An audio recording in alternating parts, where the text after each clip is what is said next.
Dildos, polyam. The loose smith is a total sham. And should I say, sir or ma'am? So after you get your many loves, put on some nitrile gloves and listen in. We'll help you out. We'll help you with some sex with Robin. Sex with Robin. You know you want sex with Robin on Split Radio.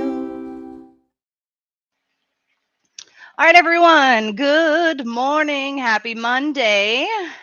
And with Easter coming, we got Pete the Zombie. I put an Easter, well, a bunny head on my Pete the Zombie. So that's how we celebrate right there. Good morning, everyone. Welcome to Sex with Robin on Split Radio, where we talk about sex, kink, dating, any and all of that good shit. My name is Robin Beach. I am a former stripper, former pro dom, former nurse with experience in cardiology, psychology, and sexual health. Now I primarily work as a sex educator slash consultant slash coach, and of course hosted the show, Split Radio, that Mandy and I put together, sex positive lifestyle inclusive talk radio. That's who we are. That's what we're here for. Cat, sorry, Cat's interrupting already. I'm trying to close the doors, and I'm wearing pajama pants. Got my pajama pants on and my The Crow t-shirt. It's a good mix.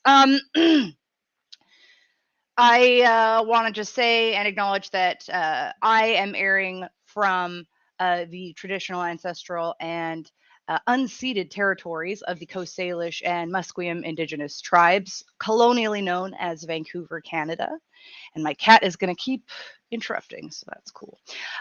Today we are talking, and this is a request from one of you awesome viewers. Someone used the term free use, and I was like, and they were talking about blanket consent, and I'm like, that okay, I know that term. So if you've heard the term free use or blanket consent, that's something that I want to discuss today, as well as like the difference between hard limits and soft limits. Because I mean, I probably could talk for an hour about blanket consent, but it's a very advanced, edgy, higher risk kind of consent negotiation. So, hard limits and soft limits, I think, that's part of the conversation. So, let me know if you have questions as we go. I'm just going to kind of do my thing. And just kind of discuss if you have questions, or like, honestly, if you want to correct me on something or critique or challenge me on something, like, obviously go for it, because we're here to discuss. A lot of what I wanted with this platform and this show is to facilitate healthy discussion without shame, right? Like talking about sex, talking about BDSM, talking about these things in a safe and welcome environment, because not everyone has that. A lot of people don't have that. So I want to facilitate that and normalize that a little bit. That's my goal, at least. And I'm realizing how short my chair is. It's the kids. I like my chair high up. How many of you are people that like your chair really low? I yeah.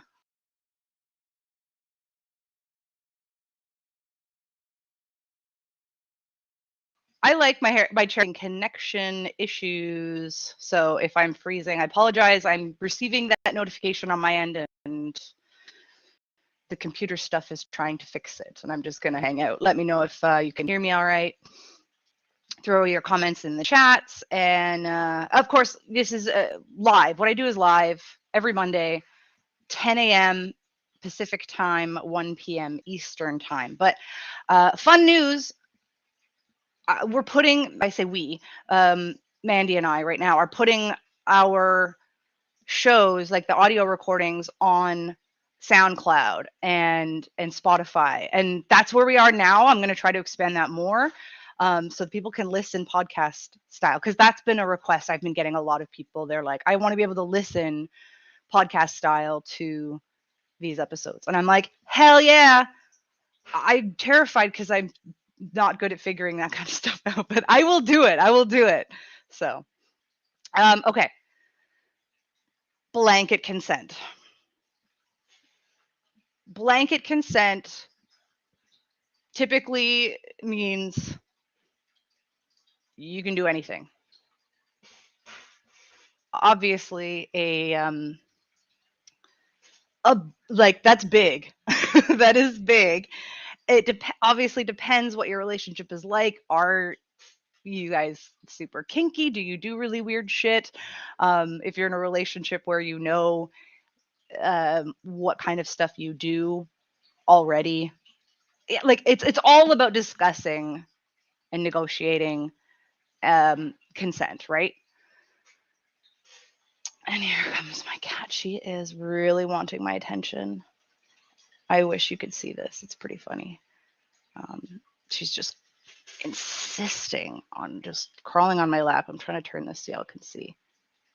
Yes, she just wants to be pet. Cats. Excuse me. So, blanket consent, it's pretty huge in terms of, you're literally like, you can do whatever you want. And I have very mixed thoughts and feelings on blanket consent. And yes, I have been in a relationship where we discussed blanket consent. And it was basically okay, blanket consent minus one really hard limit. It was clowns. So that was the hard limit, no clowns. And everything else. And that, it's, you don't just go, at least in this situation, in my relationship, in my experience, I didn't go, okay, cool. I went, okay, well, what about this? What about this? Like, really making sure that they understood the kind of things that I could think of, and asking if that was okay. Because, and you hear people joke about it in the kink scene in particular a lot. They like, oh, you can do whatever you want. I have no boundaries. A lot of us will laugh and be like, okay, cool. So I can shave your eyebrows. Okay, cool. So I can fist your ass. So it's like, no, that doesn't mean you can immediately do that. You need to discuss that shit. And you can be like, okay, so what if I wanted to shave your head? What if I wanted to fist your ass? What if, and bring up certain scenarios just to make sure y'all are on the same page, because you can't just say blanket consent and just leave it at that. I don't recommend doing that. That is not a good idea, because yeah, when someone says, oh yeah, I have no boundaries, what realm are they thinking of? Right? Oh yeah, Peter, the cure for Mondays. Hi, Peter. It's so good to see you again. I look forward to seeing you. And Peter also says, when they say, quote, I have no boundaries, that's when you bring out the chainsaw. Exactly. Exactly. And so, people joke, like, that's obviously, like, we're joking around here. But yeah, so it doesn't mean you can actually just suddenly bring a chainsaw. I would say, I'd be like, okay, cool, chainsaw. Because yes, I've played with chainsaws before, and I'm not kidding you. You take the chain off of an electric chainsaw, and it sounds and looks just as scary. You have to look closely not to see the chain. So yeah, I'm not fucking with you. Like, I'll bring a chainsaw. Is that okay? Are you saying that's okay? Were you saying blanket consent? Like, double check what that term blanket consent or free use means. I also really, really, really don't recommend getting into blanket consent if this is like a new relationship, or if you don't really know the person. Because again, what the hell does that mean? You have to clarify so that certain things are okay. Um, so yeah, when there's only like one relationship where I really had like blanket consent minus clowns, um, we would still discuss things. For example, any kind of like abduction scene, or I say consensual non-consent, or like rape play. That is a thing. It's actually a really common fantasy that people have. So you know, no shame to you if you have that fantasy. But that like the discussion around abduction and the rape play, again, it's not like, oh, blanket consent, okay, cool, so I'm going to break into your house. It was like, okay, so what about this, and discussing ahead of time what that might look like. So yes, I'm allowed to break into your house. Yes, it's okay if it's in the middle of the night. Careful, like risk aware. This is, we're talking heavy shit. um you know, you don't want to get law enforcement called in on you. um you know, when is it okay, and to say, I don't want to know when it's going to happen, which was something that was discussed in that relationship, where they were like, I don't want to know when you're going to break into my house. I don't want to know. Okay, that is something, like, you have to discuss these things. And even if it's I don't know, I don't want to know when it's going to happen, that, like, that's a good way of doing that, because you've clarified and can and discussed those kinds of things. So yeah, I don't like hearing the phrase, yeah, like, oh, I have no boundaries. That's not, no. Yeah, that's when you bring out the chainsaw. If you're going to state something like that, I'm going to want to clarify. And honestly, that, for someone to say, I have no boundaries, and like, give me your thoughts if you disagree or if you agree, but it's a bit of a, I want to say, like, an orange flag sometimes. That doesn't mean it's a bad thing. It's just like a, okay, that's a serious statement. Let's discuss. Is this somebody that has experience doing the kind of stuff that you're talking about? If they're like, oh yeah, I have no boundaries, I'm like, because a lot of people that have played, even like the really heavy players, can come up with boundaries. Because again, when you say blanket consent, we're like, oh, okay, so chainsaws, anal fisting, shaving your head, shaving your eyebrows, all good. Because yeah, you got to clarify that shit. So discussing, and I'm going to use the terms hard limits and soft limits. Okay. Because, and I know last week I joked about this. I went to a party recently. It was a sex positive party. And Brandon wrote in big caps lock, no anal, across my chest and across like my lower back. It was mostly a joke of like, I'm cool with anything that goes here, just no anal. Um, and so that's, I often kind of make that joke that that's like my only limit, or my only hard limit. It's not, when we're really getting into it, right? And a lot of people don't know this. I'm just going to come out and say it. Sorry for family that might be listening. I'm going to say, when it really comes down to it, for myself, penetrative anal is more of a soft limit for me. But, but, but I'm going to say it's mostly a hard limit for most people. There are smaller, fewer, um, much fewer number of people that I would trust with that. And of course, you know, you have to be in the right state of mind. I'm not going to elaborate too much on like my anal whatever, but like, yeah, it's something that I don't enjoy at all. I just don't enjoy the feeling. And I also joke that I kind of try it like once a year just to see if maybe I'll like it, because I'm like, I kind of sad that I don't like it. Um, but you know, that's who I am. I still like once every year, I'll be like, let's try this again. But there's, because I don't enjoy it, I would call it with some people a soft limit, which is something that, given the right circumstance, the right person, I'm okay with the consensual non-consent essentially being quote unquote forced into it to feel humiliated. Um, and that is heavy play. This is why I call it a soft limit, because it's something, a soft limit is something that's not completely off the table, but needs to be discussed. And, maybe pushing it. It's something that, and I say this in a lot of workshops, like, when is it okay to push boundaries? Only if that has been discussed. So for me, with anal being technically more of a soft limit with certain people, I'm like, this is something you can push or force on me, and I am consenting to it. I'm not going to like it. And that's kind of the idea. Um, so it's mostly a hard limit, but for some, I would say it's a soft limit technically. Because hard limit is something that's like absolute no go. One of my other major hard limits is not to fuck up my tattoos, is basically what it is. So like if there's going to be, I'm okay with marks long term and permanent below the neck. I'm okay with that.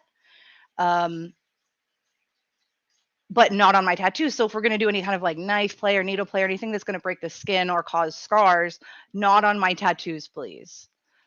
Just because I paid a lot of money for my tattoos and I try really hard to take care of them. I want them to. It's a lifelong investment. As I tell my mom, this is a lifelong investment. I've invested money into something that lasts forever. That's a commitment. Um, so yeah, my tattoos. That is something that I'm like, if you're gonna mark me or break my skin, please not around my tattoos, because I don't want any scarring or more touch ups that I need and stuff like that. So yeah, feel free to let us know in the comments. What are your hard limits? What are your soft limits? Is there a lot of difference for you?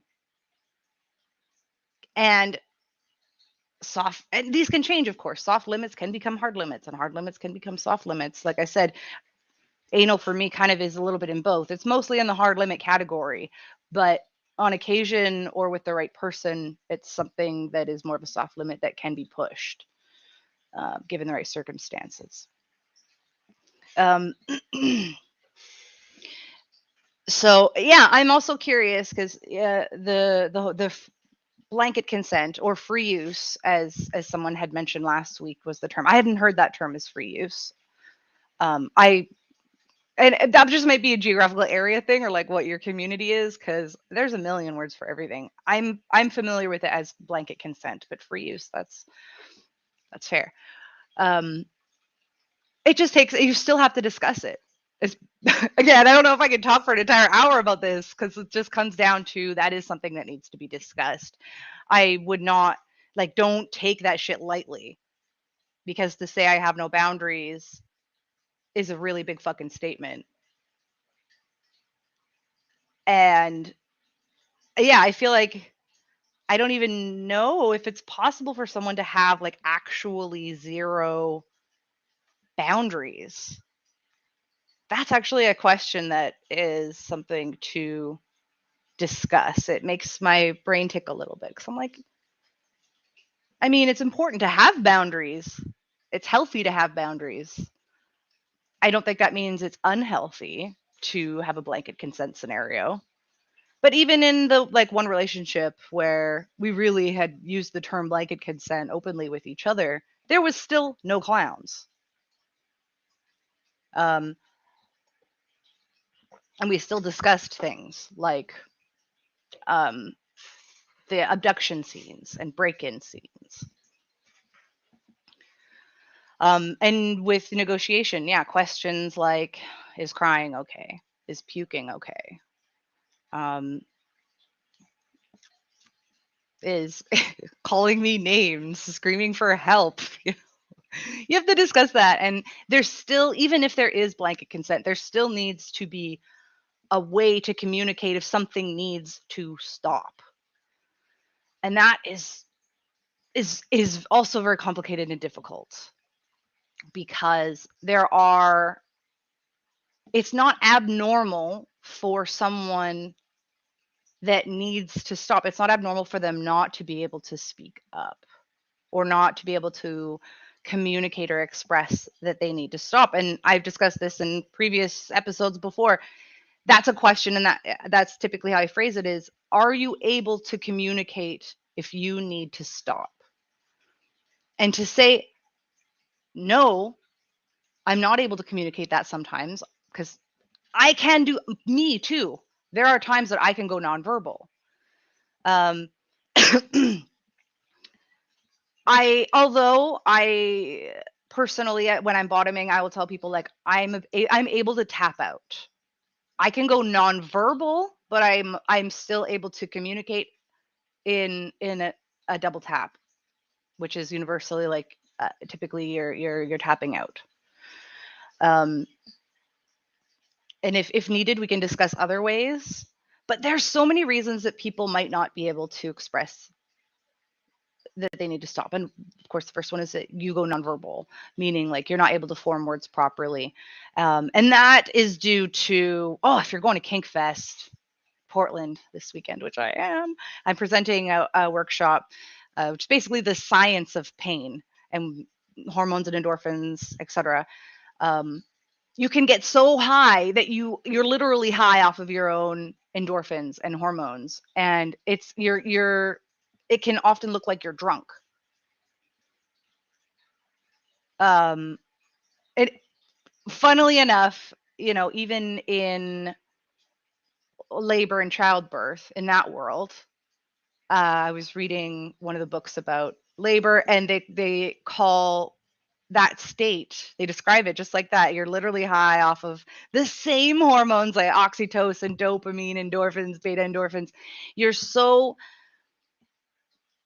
literally drunk off of these endorphins, and you're slurring words. You're not able to process things as well sometimes. And they call it labor land in this book about labor and childbirth. And this is like literally the exact same thing in the kink scene, which often is called subspace.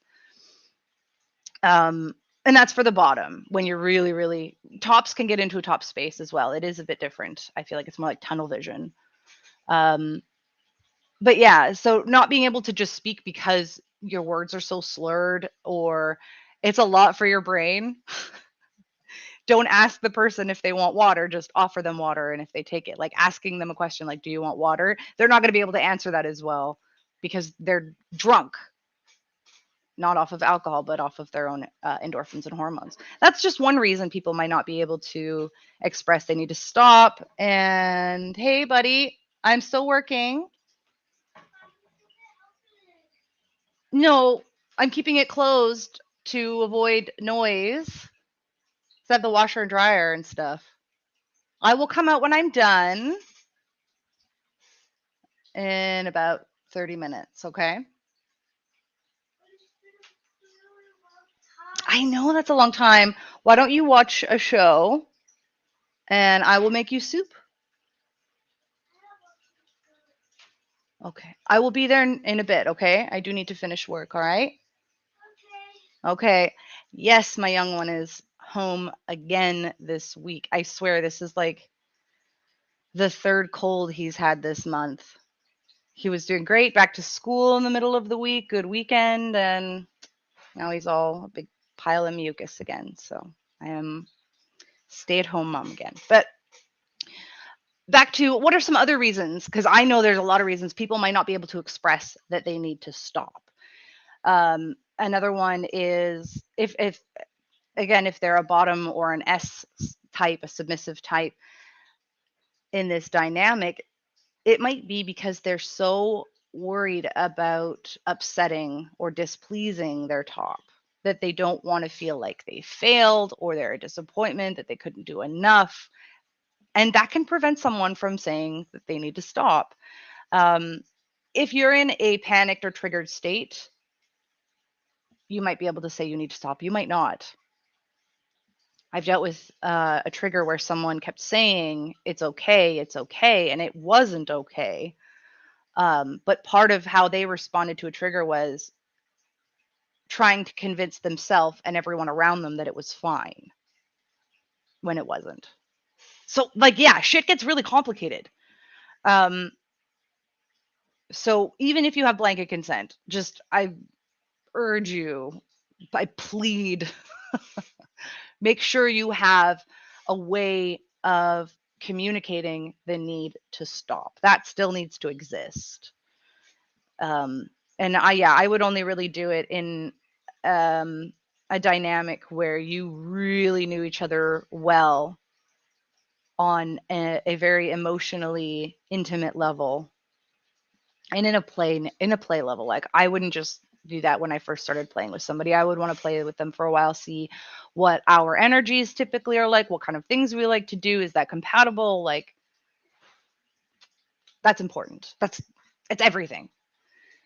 Um, hard limits and soft limits can change. They can go back and forth. They can be different for each person. I want to know what questions you have about blanket consent or free use or hard limits or soft limits. Just because I know it was requested, and I'm like, I don't know if I could talk about that for an hour unless there are questions that people have. Um, yeah, what do you want to know about blanket consent or free use? Other than make sure you discuss the shit out of that and recognize that it is edgier. It's a lot edgier. And when I say edge, like edge play, that is typically a kind of play that has higher risks of emotional, physical, relationship injury. Like it is riskier to say you can do anything you want. So yeah, so I could feel it. I could feel it in my stomach. It's like as soon as I said, "Oh, you can do anything you want," I'm like, "Ew, we need to talk about that." And yeah, if you're gonna do really edgy play, that's just part of it. There needs to be talk. So yeah, just like with the jokes that are made in the polyamory or non-monogamous, ethically non-monogamous communities, the joke is like, yeah, we're not. I mean, some of us are having lots of great sex, but all of us that are doing this ethically are talking a lot. And yes, it goes like that with kink as well, especially if it's something really edgy. If it's like, oh, it's a little like spanking scene, okay, well, there's still going to be some negotiation. I'm still going to want to talk about things because I'm trying to do this as ethically as possible and minimizing risks as much as possible. And being aware, risk aware kink, right? Being aware of what the risks are and making the decision for yourself which risks you are willing to take, which risks you are not willing to take. So there's personal accountability there because you're like, oh, well, I am agreeing to this risk. Am I knowledgeable about these risks? Is my partner knowledgeable about these risks? Which, yeah, give me your thoughts on that. Give me your thoughts on that. I got to mention something really, really exciting. This is fairly recent. One Condoms, who sponsor this episode, are the only condoms FDA approved for anal sex. How cool is that? That is so awesome. They're like, yeah, we felt like we wanted something that would be FDA approved, so we did the research and gave them all of our information and applied, and they reviewed and declared it. So it's normalizing shit. Sorry, not normal. That's a bad phrase to use. Sorry. They're normalizing anal sex. I meant when I said shit, I meant, yeah, you know what I meant. So it's really cool. And you know what? I have to share this too, because I'm going to put this up here with the One Condoms. I'm actually going to put Mandy's promo code, because why not support her? If you use her promo code Many Loves, you get 15% off your order. You can have custom sized condoms, like legit. They have over 60 sizes based on lengths and girths and all of that. But something I just have to say this. I have to say this because I know that Mila Impala of One Condoms, who was on this show, also felt it was really important to say this because, again, it's about normalizing sex, normalizing our bodies without shame. I was told that the smallest size available is the second most popular size that they distribute. Just to help normalize. So like if you go to One Condoms and you're like, oh, I think this is like actually the smallest size, it is the second most popular size. Because standard condoms, come on, a standard condom is 7.5 inches long. That's not, I don't think that's standard. That's not a standard size. That's actually really long. Again, no shame whether you really long or not. 7.5 is not average. It's not. And the extra large is slightly longer and not that much girthier. So actually the most common issue that people are having with condoms is girth, because there's not a lot of different sizes available outside. But here, One Condoms, custom size. So not only is it going to be a lot pleasurable, but sex will be, I was going to say the sex will be more efficient. It would be, because it would feel better, but the condom will be more efficient in terms of barriers, in terms of pregnancy and STIs, because it's not going to fall off or slide around or what have you. So yeah, check out One Condoms. Check out your custom size. There's a few ways you can do it. You can measure yourself at home if you're comfortable with that. You can download their free fit kit at myonecondoms.com. Or you can take, there's like, I did it myself. There's a little quiz you can take where there's no measuring involved if you're not comfortable, that you just answer like 4 or 5 questions about, condoms you have with standard condoms, the issues you might have. And then it'll suggest some sizes and send you like 3 different sizes to try out. It is so cool. And I just love how I really do admire the work that these people are doing to normalize things and make things more accessible for people. So yeah, just remember that the smallest size they own is their second most popular size. And we are here on Sex with Robin Split Radio talking about free use or blanket consent. We're also talking hard and soft limits. I've got a comment here. I'm putting it up on the screen. I will read it for you. I've started dating a guy with a foot fetish. He wants me to squish food and bugs with them. I don't know how I feel about this. Would you do it? Thank you for this question. That is a really good question. And I will say, just straight off the bat, foot fetishes are incredibly, incredibly common. Like really common. It's estimated that a third of quote men have some kind of foot stocking or shoe fetish. And in my experience as a stripper and as a pro dom, that sounds about right. I got a lot of foot people. But then you specify here, he wants me to squish food and bugs with them. Food is actually another common one. Touching or squishing or smearing food on with your feet too. And bugs with them. The bugs one is not, it's one I've heard of. I haven't honestly come across it a lot, but I have heard of it. I actually did a scene involving they were already made into food, but they were bugs that were cooked and seasoned and everything, and I was quote unquote forced to eat them.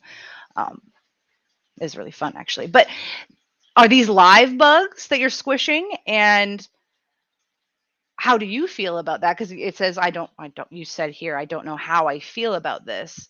So it's okay to not know exactly how you feel about something, but it sounds to me like there's some hesitation, and I'd want to know, if possible, where that hesitation is coming from, where your thoughts are.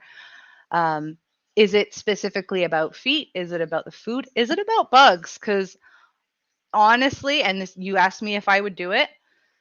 I would do the squishing food with feet, totally. It wouldn't, that concept by itself doesn't do anything for me, but to do it with somebody who was really enjoying it, I would do it and enjoy them and their enjoyment. But I wouldn't do it if I wasn't comfortable with it. And you know what? I personally, if they were live bugs, I don't know if I'd be comfortable doing that, but I'm the kind of person that doesn't even I don't like to squish bugs in my house. Like I will set them free.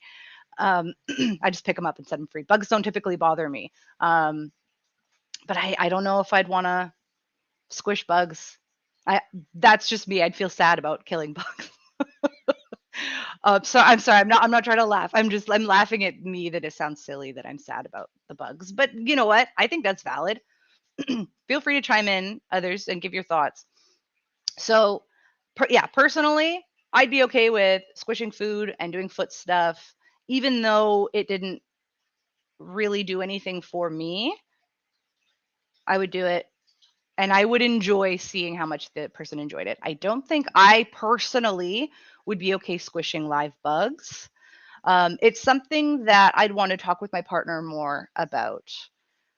Um, you know, what is the intent? What's the energy of this idea?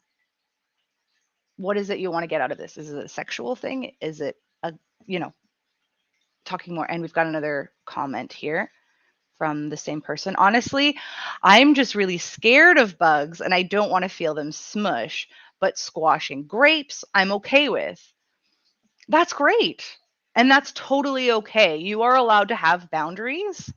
And if those bugs are, and here we're talking about limits, right? Is the bugs thing a hard limit or a soft limit? And it's okay for that to change. If you're not comfortable with bugs, I say if you're comfortable with it and you can talk about it with your partner, saying, I'm going to put the bugs thing in the hard limit category right now. I would like to explore squishing food and squishing grapes and feet and see how that goes. And if that becomes something that you both legitimately start to enjoy doing together, it can stay like that. Or if later you maybe start to understand, or if you do tend to like, oh, okay, I get it. I see what he's getting out of this and I can start to enjoy it. You can push it into a soft limit. It's up to you. You are allowed to have boundaries. You do not need to do anything you're not comfortable with doing. Is the bottom line.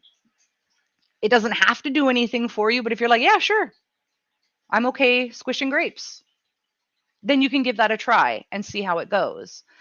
Um, Sometimes these things do need to be kind of a gradual thing to get a feel for what that kind of scene is like. What is the energy? Did you enjoy it? Were you weirded? Not to say weirded, but like, were you uncomfortable? Is it something you can get more comfortable with? That's my recommendation, to start with things that you're like, I can definitely do that. Let's try it and go from there and have check-ins and try really hard to be aware of yourself and the energy of the scene. How are you feeling as you're squishing these grapes? How's your partner feeling? And what is your response to their response? You know what I mean? It's communicating.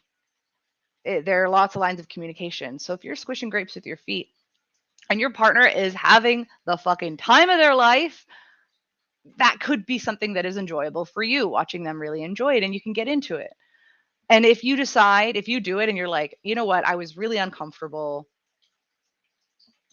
then those are your boundaries. So, yeah, if you're try what you're comfortable with. Don't be afraid to take it slow. Um, and explore from there. If you want, try something a little bit further, and then you're like, I've reached the point where I'm no longer super comfortable with this. Discuss that with your partner. Also, kudos to you for bringing up what is going on, and to listen to what your partner was saying. I just have to commend you and your partner for being open and honest enough with each other that your partner felt comfortable to come to you and say, this is something I'm really interested in, and for you to consider and go, am I okay with this? So kudos for having those conversations and good luck. Feel free to contact me or comment again later. Let me know how it went. Thank you for that. And yes, good luck. That's, yeah, I get so happy when I hear of people that are able to talk openly about these things, because I have a lot of clients that now as a sex and relationship coach and consultant, but even before when I was a pro dom, there's a lot of people that had certain fetishes that they were too afraid to tell their partner, and so they would come to me as a pro dom, and I'm like, have you told your wife that you're interested in this stuff? Because who knows, maybe she's interested, and there's people have so much shame, and it's often something like tickling or feet, and I'm like, oh, that's talk to your partner. Talk to your partner.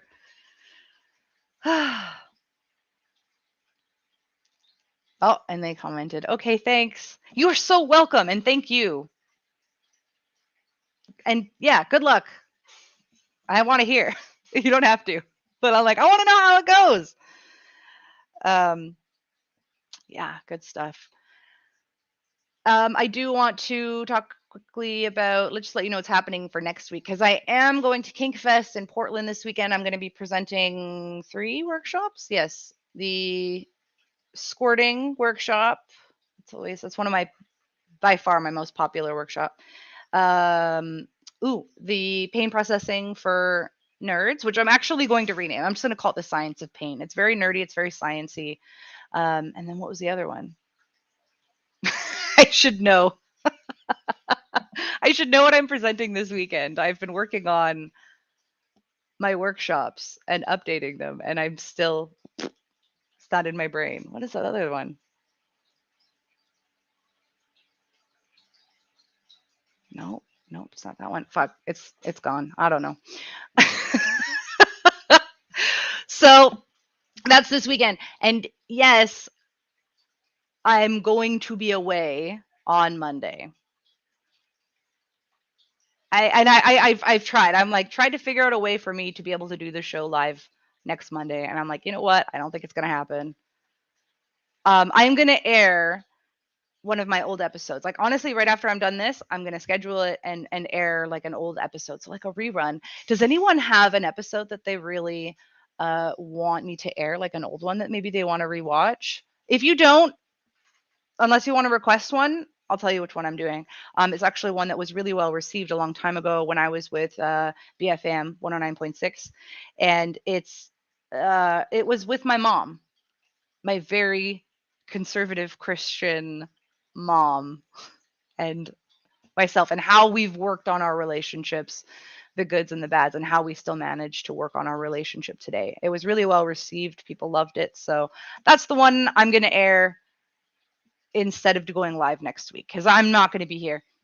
And then the week after that, I'm going to discuss another requested topic, and it was going to events post COVID, which is a great topic. I want to know what to do at an event post COVID. This is my first like public event, and it's my first con since COVID. So I don't have any information for you yet. I have ideas, but we are all in this collective trauma. I don't want to say we're all in the same boat. We're all in the same ocean, right? Some people have yachts and some people have canoes, some people have a raft, some people don't have. So, we all have different kinds of things with us, but we are all in this same ocean of shit together. So I will the Monday after next, so 2 weeks from today, I'm going to discuss what my experiences were at such a big event and con post COVID. Not post COVID because it's not like over, but you know what I mean, since COVID. And give my recommendations. Because I'm scared. I'm quite nervous. I'm not nervous necessarily about like getting sick or germs. I'm just kind of like the COVID exhaustion is real. Let's be real. If anything, I'm just not sure how to interact with large groups of people anymore, and that's normally something that's historically for me has been a strength of mine. I do well typically in front of people. I feel comfortable around other people. I'm a very social person typically, and I have no idea what my emotional response and needs are going to be. So I'm kind of just, that's my advice right now that I'm giving to myself and to others, is like, go forward knowing that I'm not going to know how I'm going to respond. So for me, I guess that just means doing some regular check-ins with myself and just trying really hard to be aware of myself. Also, I got to add into, factor in that I am not neurotypical. I do have ADHD and I'm bipolar with a lot of mania, mostly, which COVID is also fucked with. I'd get like an occasional depressive episode, and with COVID, it's been heavier depressive episodes and a lot more frequent. But anyways, so what is my mania? What is my depression levels? What is that going to look like when I'm there? I'm going to need to check in with myself, do the usual things, but probably extra that I would typically do to take care of myself. Be aware of my breathing. Be aware of how fast I'm talking, because especially when I'm manic, I'll go a mile a fucking minute. Try not to rabbit trail too much and take breaks and think to myself, how am I feeling right now? Fact that I don't know what that's going to be like. That's kind of just extra check-ins with myself and awareness, increased awareness. That's what I'm going to try to do. I'll let you know how that goes. But yeah, next Monday is going to be a rerun of, I think, my Christian Mom and Me episode. And yeah, then we'll go from there. Let me know if you have any other requests for topics. And let me know if you have any questions in regards to blanket consent or free use play, hard limits, soft limits, that kind of thing. Let me know if you have questions. We can continue this chat even after the video is done. Let me know if there are platforms that you want to see this show on. Yes, sweetheart. I'm just finishing up, actually. I'm just finishing up. Yay! I love you. See you in just a couple minutes, okay? Let me finish up my work. Okay. Go take care of my sick kid and clean and start packing, and holy shit, it's happening. I'm very excited. Love you all. We're just gonna call it a Monday. And I hope you enjoy the rest of your Monday. I am going to be, domestic as fuck today, taking care of a kid and cleaning the house and doing laundry so I can pack. It's going to be a time. I love you all. Let me know if there are other platforms that you want to see the show on, because right now I've got us on Facebook, YouTube, Spotify, and SoundCloud. You can also, if you want, you can go to my website, sexwithrobin.com. I have the audio clips on there too, but I feel like I might just get rid of that because I think Spotify and SoundCloud might be easier. I don't know. I don't know what the fuck I'm doing. I'm honestly just like listening to what the people want. And then I go, how do I do that? And then I call my tech friends crying. No. I need more tech friends in my life. You help. Tech friends, help me with tech stuff. And in exchange, I'll step on your face if that's what you want. I love you all. I really appreciate y'all. I guess it'll be a while. I'm still going to be on the social medias at Sex with Robin. And other than that, I'll see you on the social medias, or I will see you in 2 weeks because I'm not going to be on Monday. It'll be a rerun. Love you all so much. Don't forget, check out at Sex with Robin and all those things. Don't forget to check out My One Condoms, because come on. I love you all. I keep saying that. I'm just going to go. Bye. Monday. Happy Monday, everyone.